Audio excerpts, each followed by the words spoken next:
YouTube and reality, money, fame, and glory. Fire from the critics of fire. Saber spark. Entertain cosplay, no turn to gotta watch and love this guy to survive. It's the Loud House Critic.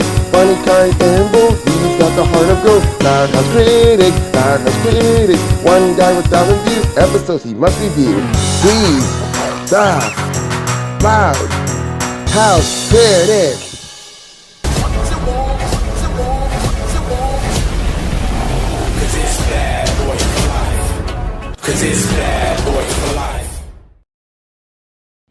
Hello, I'm the Loud House Critic, and today's Loud House Look Back episode review will be Crimes of Fashion.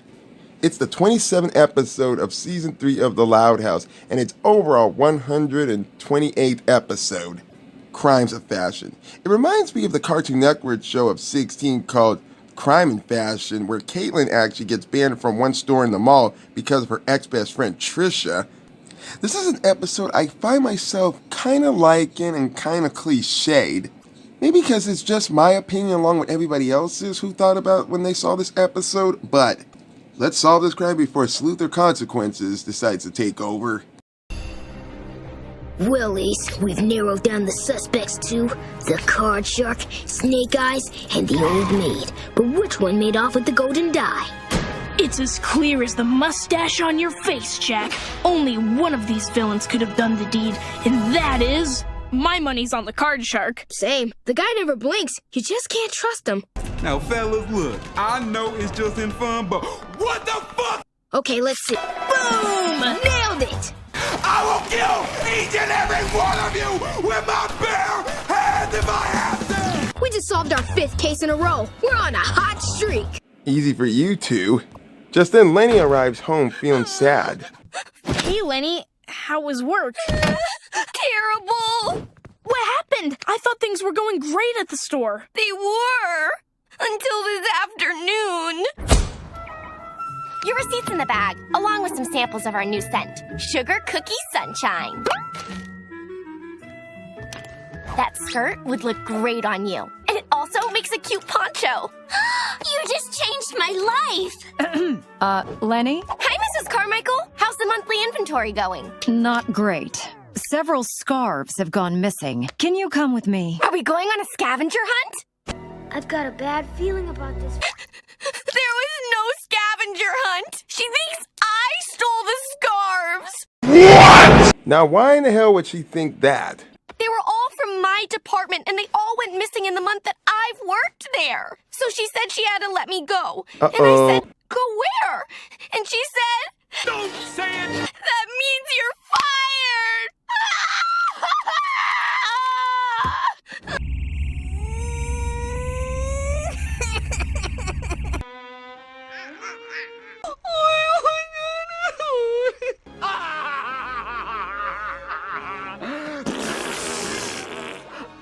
Oh, sorry. Poor Leni.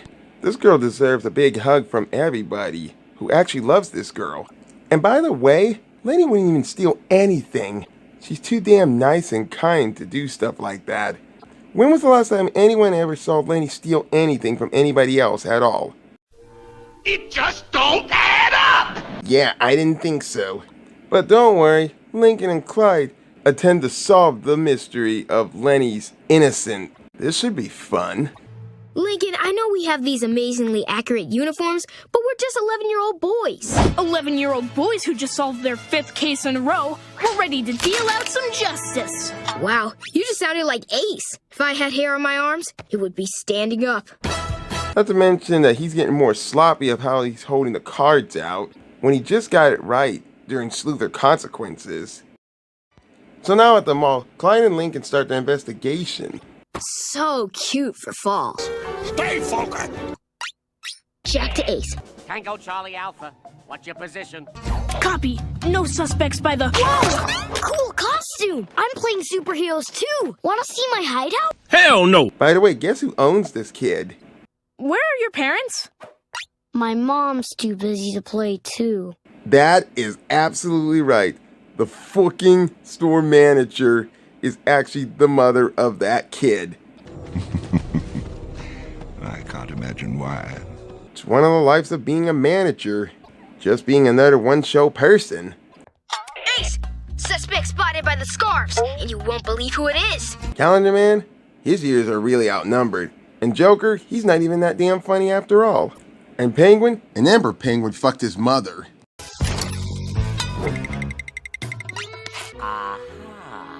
Gabby? It can't be her. She lent me her safety goggles in gym. I won't even fucking ask why you had to borrow safety goggles from her during gym class.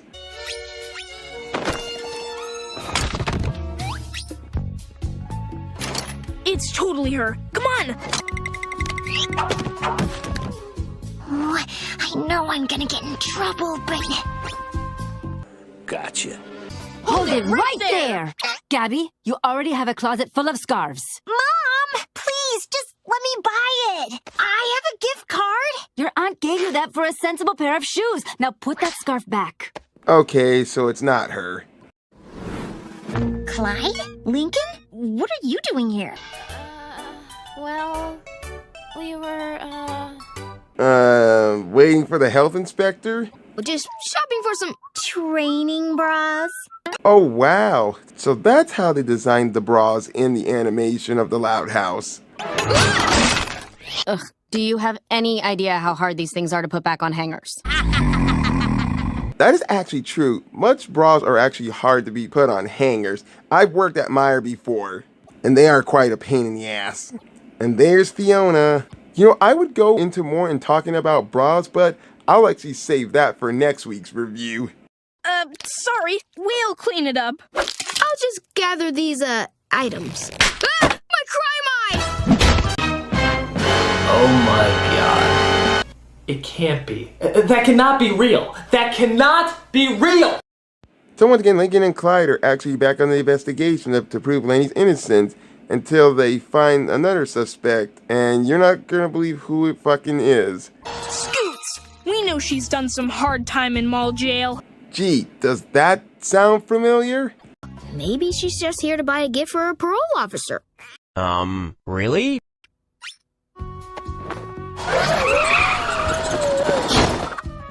Then why is she going into the fitting room? You're right. She's probably going in there so she can stash the scarf in her bag. Let's get her! Wait, we can't just barge into a fitting room. Oh God, please don't. As much as I don't want to barge in and just see her stripped down. Oh my god!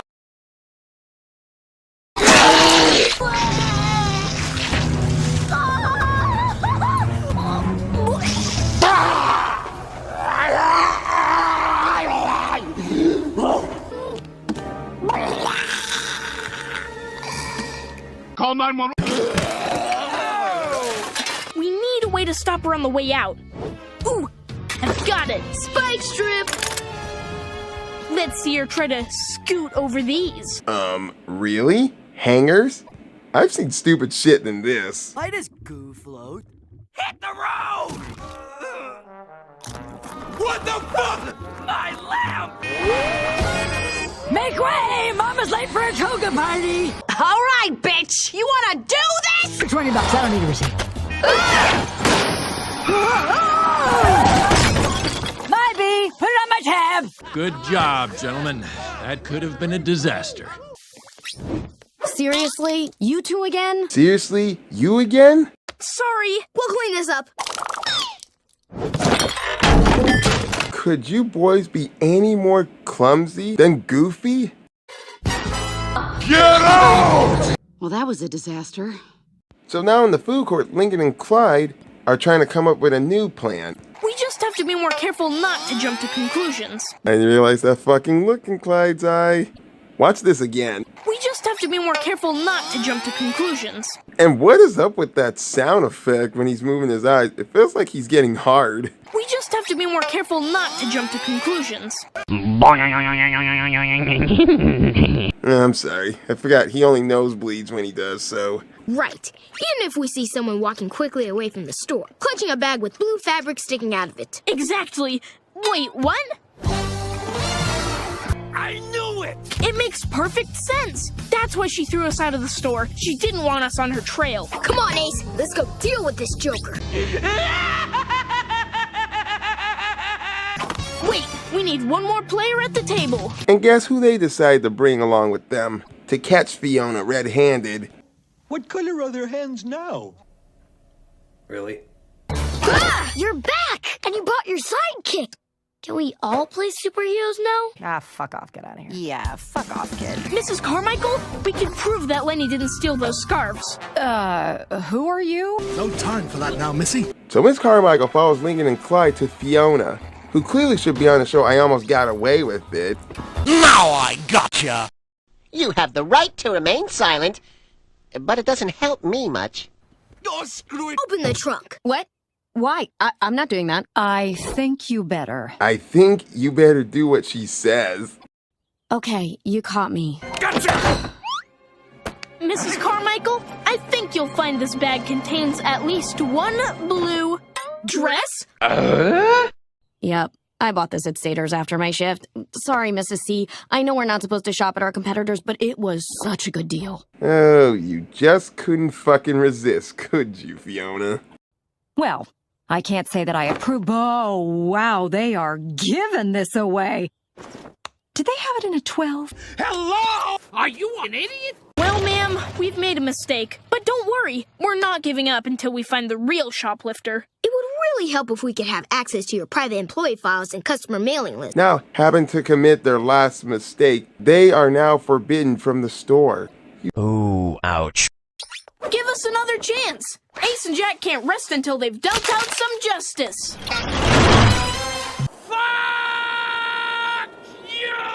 You know, I would go and talk smack shit about that character Fiona, but I'll save that criticism for later.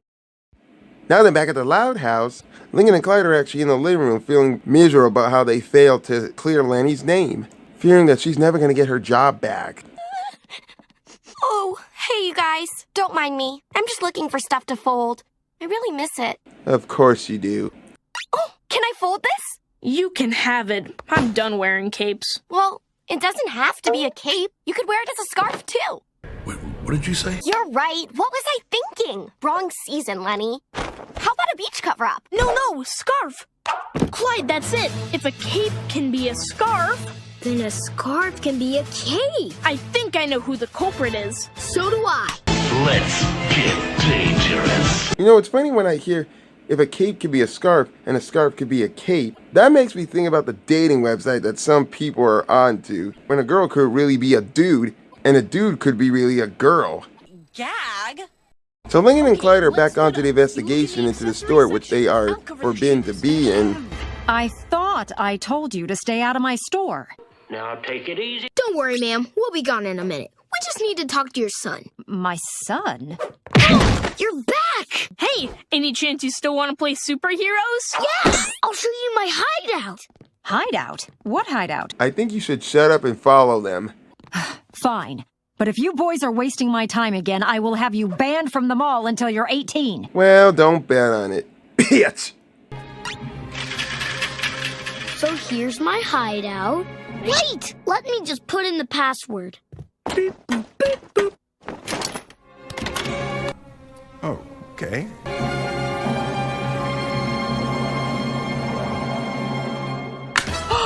The scarves! I totally guessed that.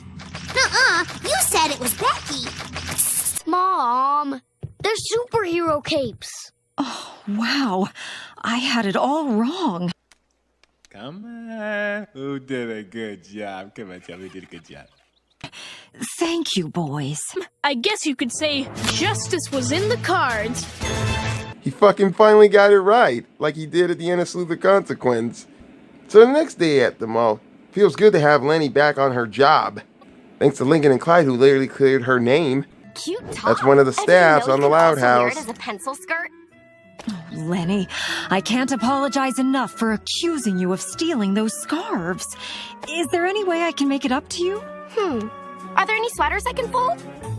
I just love seeing what I just saw with Miss Carmichael and Leni. By the way, you want to know something really fascinating and kind of scary at the same time about Mrs. Carmichael?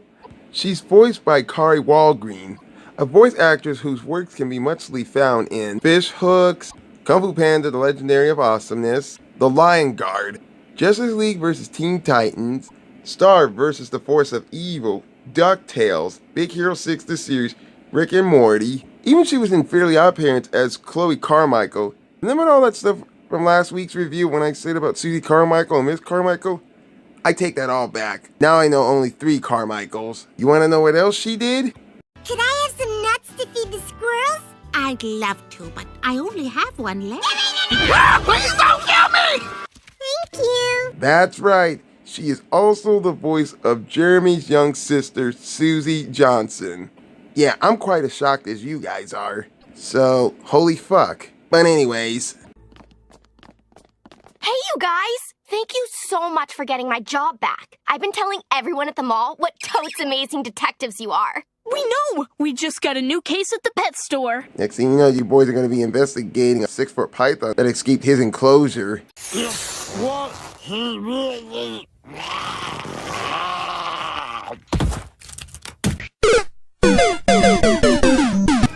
That could have gone better. A chameleon's gone missing, they think. He's really hard to see, so it's possible he's just in his cage. Well, if anyone can solve the case, it's Blake Saucy and One-Armed Joe. I'll let it fly. Ready to deal out some justice? Damn it! Seriously? Seriously, not you again. Crimes of Fashion, how would I rate this? Now, I'm not actually going to lie about this. I actually like this one more than Sleuther Consequences. It's actually kind of sad that this episode doesn't even make the amazing mark. It was a bit of a cliche. I mean, honestly, when Leni got herself fired from a job for something that she didn't even commit, wasn't it pretty obvious to already figure out who was actually stealing the scarves at first?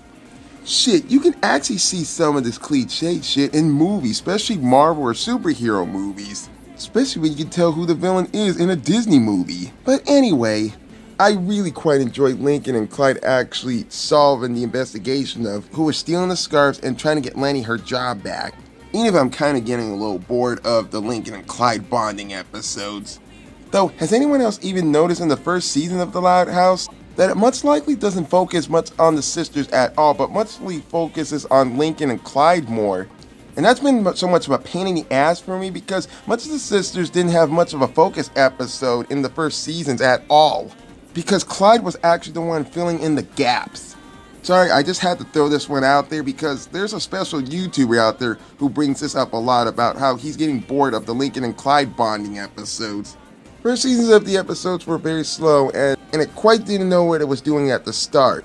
But eventually it found its way and some of the episodes are starting to get a lot better in season 2, 3, and 4, and eventually season 5. Anyway, back on the Crimes and Fashion. So, I actually really like this episode, even though this one seems to be almost the first episode that Leni is the only sister of Lincoln that is present, and the rest are absent. I really felt sorry for Leni in the very beginning, especially how the way she cried. And the character Fiona, some people either like or really hate this character because she had so many unlikable scenes in this episode. And you all might think this might sound stupid or maybe sound too irony, but wouldn't there actually be security cameras around the mall, especially in the store? And if that was so, Miss Carmichael should have used a security camera to check who was stealing the scarves. I mean, doy, if you don't know who's stealing them, check your cameras. Funny how we actually got titles that have justice and crime. Scales of Justice, Crimes of Fashion. But these two actually work. And yet, after Crimes of Fashion, you can probably guess about which episode actually comes after this one that focuses on Leni. And I much likely reviewed that one already last year in February. I like Crimes of Fashion, it's passable, but I wouldn't enjoy it much all the time since it's kind of not my favorite Leni Loud episode. I'm the Loud House Critic, and I got nothing to say. In the loud house, duck, dodge, push and shove, it's how we show our love. In the loud house, one boy and 10 girls wouldn't trade it for the world.